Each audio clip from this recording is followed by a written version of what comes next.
Porque é que as frequências podem funcionar? Eu vou criar aqui uma analogia muito básica. Alguns termos estão ali inseridos de forma muito básica. Não é que as coisas realmente se passam assim na realidade, mas é para nós podermos compreender. Então, vamos começar. A analogia é feita com uma cadeia de televisão. Okay? Temos a terapia com frequências e uma televisão de broadcasting, portanto, uma emissão de televisão. Imaginem, e vocês sabem isso, não é? Uma cadeia de televisão terá vários conteúdos, terá vários canais, etc, etc. Esses vários canais, eu tenho a liberdade de escolher aquele que quero ver no momento, aquele que naquele momento faz mais sentido, aquele que naquele momento me dá mais prazer. Posso querer ouvir notícias, posso querer ver um filme, etc. Mas eu, neste caso, escolhi a CNN. Portanto, escolho a CNN, tenho a liberdade de, entre vários canais, eu poder escolher aquele que eu quero. Não quer dizer que os outros não estejam a ser transmitidos. Eu apenas não estou na ressonância desse canal. Ou seja, dos vários canais que estão a ser emitidos, eu estou em ressonância com um deles. Como é que isto se processa? De uma forma muito simples, vamos imaginar o seguinte. Eu estou a fazer um filme sobre a natureza e estou a filmar um passarinho a voar.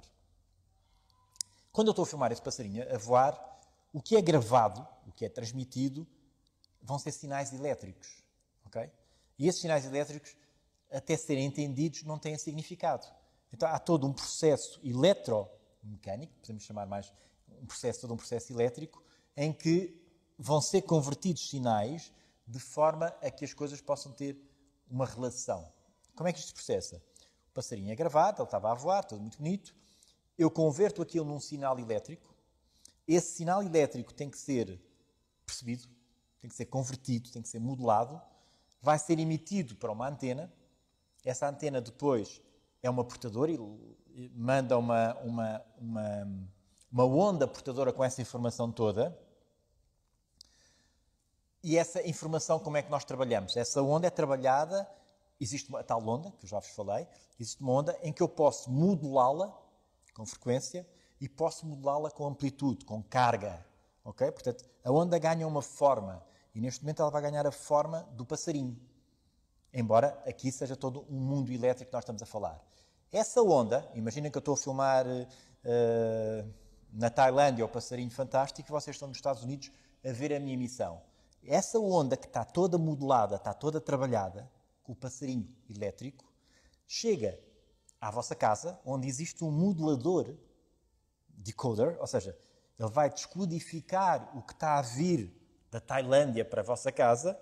Esse modelador, descodificador, percebe o que lá está e converte aquilo numa imagem e nós vamos ver o passarinho a voar em nossas casas.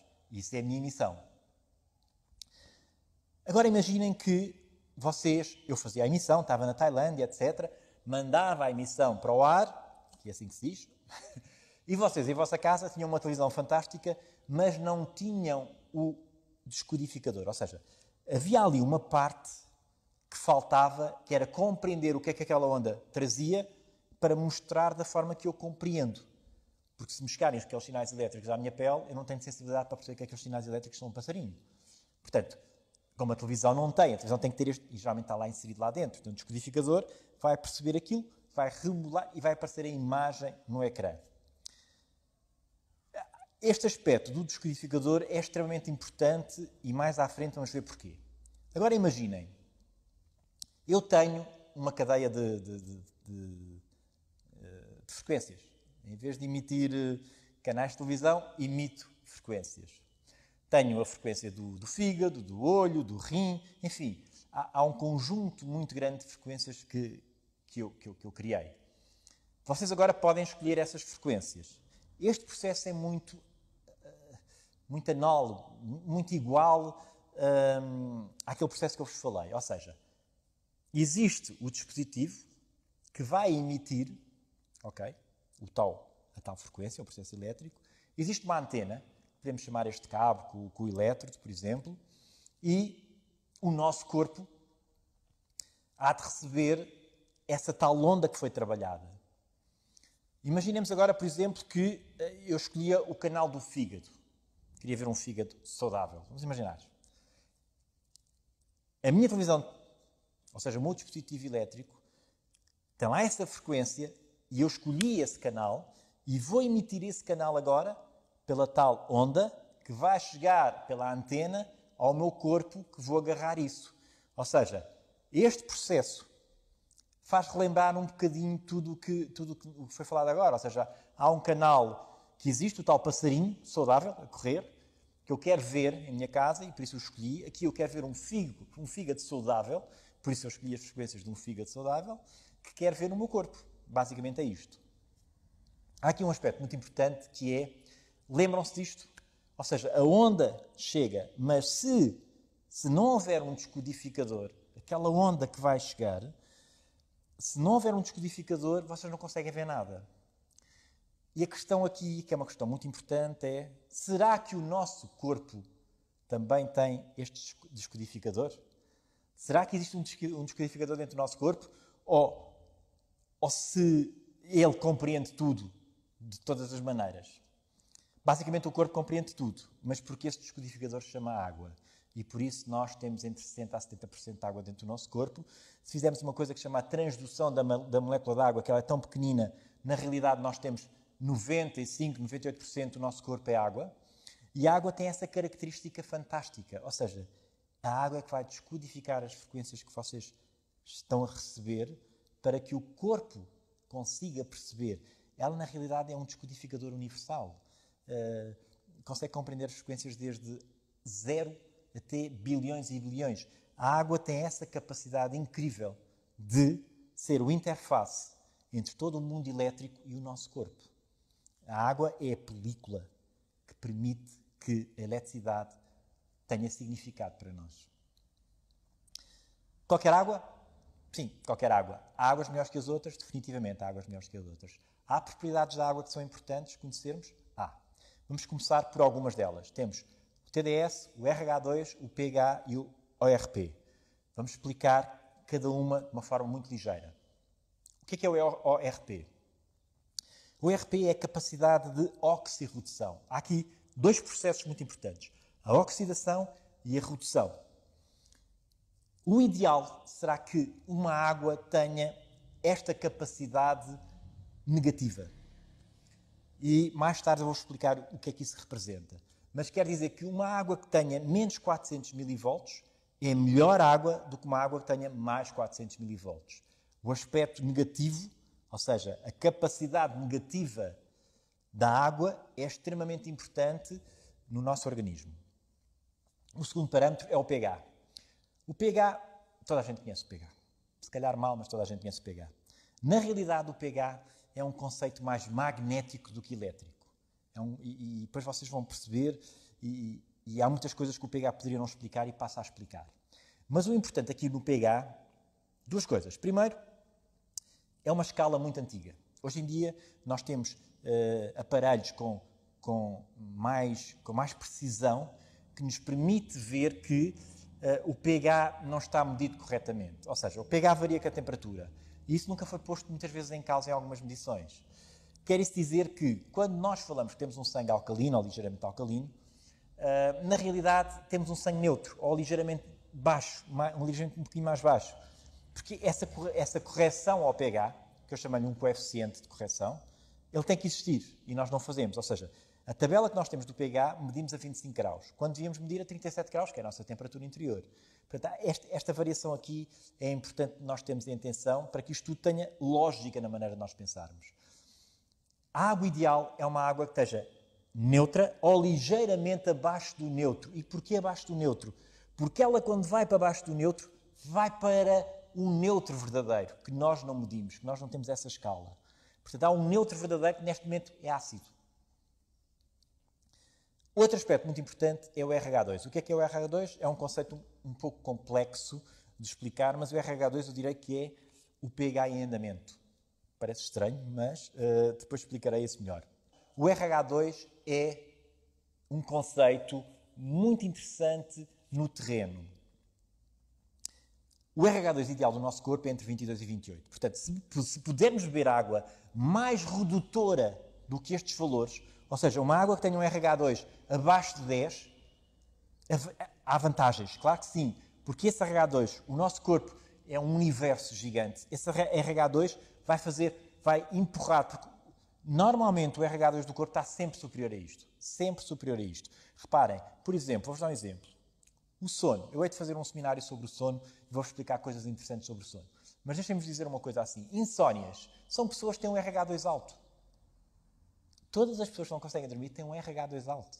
Se nós baixarmos esse RH2, a pessoa vai começar a dormir. Portanto, o nosso corpo vai ter um RH2 sempre superior, que não devia ter. Não, estamos num processo de oxidação a mais do que devíamos ter. E então, se bebemos água muito redutora, vamos conseguir trazer isso, porque é raras as pessoas que estão dentro deste intervalo. O normal é as pessoas andarem mais para este intervalo aqui. Então, se bebermos água ainda mais redutora, vamos puxar as pessoas para este intervalo. E é isso que, e quando eu falo RH2 da água, é extremamente importante. As águas que vocês têm, minerais, etc, etc, essas águas todas têm um RH2 extremamente alto. Vocês vão me perguntar porquê. Ok, porque nós andamos a destruir este planeta já há uns tempos. Com a indústria, poluição, etc. As coisas sentem-se, refletem-se nas gerações. E nós hoje em dia estamos um bocado a viver isso tudo. Estamos um bocado a viver os resultados de uma Segunda Guerra Mundial, por exemplo. O outro conceito muito interessante é o TDS. O TDS é importante porque, se não houver algum tipo de impedância no nosso organismo, onde a corrente vai passar, ela vai passar descontrolada. Ninguém quer nada descontrolado. Vai contra as regras. Por isso nós queremos as células controladas. Não é? Portanto, se houver TDS a mais, a corrente vai passar descontrolada. Passa mais corrente do que devia. Okay? Portanto, existe aqui, quanto menor for o TDS, melhor a água. Portanto, estamos a falar em águas abaixo de 50 é o ideal, mas águas entre os 50 e os 90 são águas interessantes para se beber. Por exemplo, nós aqui na Europa, nos países todos de Alemanha, Polónia, França, etc., todas as águas minerais têm TDS altíssimos. Porquê? Bem, porque o terreno está cheio de minerais. Os terrenos estão, onde passam hoje em dia as águas, estão alterados enfim, por tudo o que nós já fizemos. E realmente as águas deixaram de ser águas saudáveis. Não são mais águas saudáveis. Isso, vocês podem perguntar, mas porquê é que eu estou a dizer isto? Eu estou a dizer isto com a minha experiência baseada no terreno, baseada em que medi as águas e onde é que está a água ideal e onde é que não está a água ideal. E realmente esse parâmetro de encontrar a água ideal permite-nos criar uma água em que essas propriedades são as mais importantes e as mais vitais para nos manterem a vida. Existe essa água? Bem, eu não encontrei. Pode ser que vocês encontrem. Eu não encontrei. Como não encontrei, resolvi criar uma água. Parece um bocado brincadeira. Mas não, o que eu fiz foi conseguir criar uma relação, conseguir compreender a relação ideal entre os tais TDS, entre o pH, entre o RH2, entre o hidrogênio, por exemplo. Essa relação que eu consegui criar foi a relação em que tive melhores resultados com os meus pacientes, onde as recuperações eram as mais espetaculares, onde não só o sentir muito melhor das pessoas existia. Portanto, conseguimos arranjar aqui um algoritmo que criou a água, eu chamarei a água ideal, nas minhas condições, claro está. É essa água que eu aconselho a beber. E já agora vou-vos mostrar aquilo que nós temos hoje em dia, uma pequena garrafa que permite... Deixa-me só aqui buscar. Esta garrafa, que está aqui, é a garrafa que aquela senhora está a beber. E esta garrafa permite, é tal garrafa que eu criei com o algoritmo que permite ter a água que é capaz de responder àquele leque gigante de frequências. Esta água é elétrica, tem um pH ideal, daqueles que eu encontrei, que era ideal em nível de recuperação, e realmente é uma água que, para mim, faz todo o sentido beber.